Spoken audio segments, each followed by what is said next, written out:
Ito nga pala yung kalagayan ng mga nag-evacuate dito sa evacuation center mga kastig. Yung iba kumakain, yung iba naman ay naghahanda na sa pagtulog. Maraming salamat nga pala sa mga tumulong sa amin. At maraming salamat nga rin pala sa Panginoon sapagkat hindi tayo pinabayaan at walang napahamak at nasaktan. Ilang minuto nga yung lumipas ay tulog na yung mga tao at kami na lang yung gising. At habang nga pala kami ay nakikiramdam ng panahon na pagtatanong namin sa isa't isa kung ano na bang kalagayan ng mga bahay doon sa amin. Sobrang lapit kasi ng bahay namin sa tabing dagat mga kastig. Kaya naman grabe yung takot at panghihinayang ang aming nararamdaman ngayon mga kastig. At kinabukasan nga mga kastig ay dito ay naghahanda na tayo sapagkat tayo uuwi na. Bago nga pala tayo umuwi mga kastig ay dito ay nag-almusal muna kami ni mama.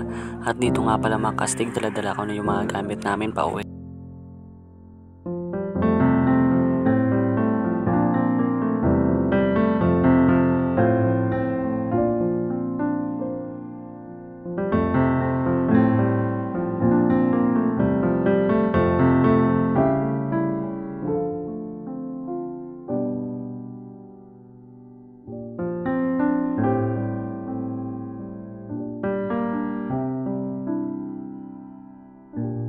Kapag papunta ka nga pala sa amin mga kastig ay may dadaanan mo itong napakagandang view sa tabing ilog.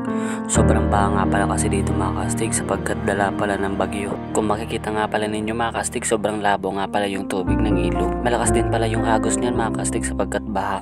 Dito nga pala mga kastig ay dala-dala ko na yung mga gamit namin. Habang nga pala ako ipapalapit sa aming bahay, sobrang lungkot na ang aking nararamdaman sapagkat nakikita ko yung mga bahay dito sa amin na sobrang dumi na. At buti nga pala ay pagdating namin ay nalinis na ito ni Papa. Nauna nga palang umuwi si Papa nung madaling araw mga kastig. Kaya naman pagdating namin dito ay medyo malinis na yung aming bakuran. At habang papunta nga pala kami sa tabing dagat, ito yung aming naabutan.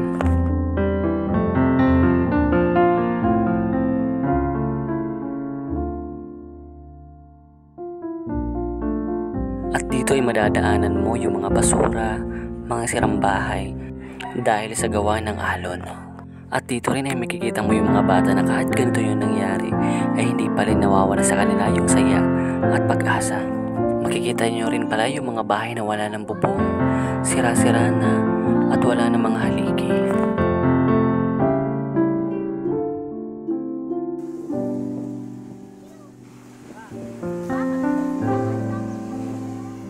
Ano yan? Napadpad dyan?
At dito rin pala mga kastig ay iniisa-isa na namin yung aming alagang baboy na ilipat sa aming kulungan sapagkat ito ay aming inilipat dun sa aming kapitbahay para hindi maabot ng baha.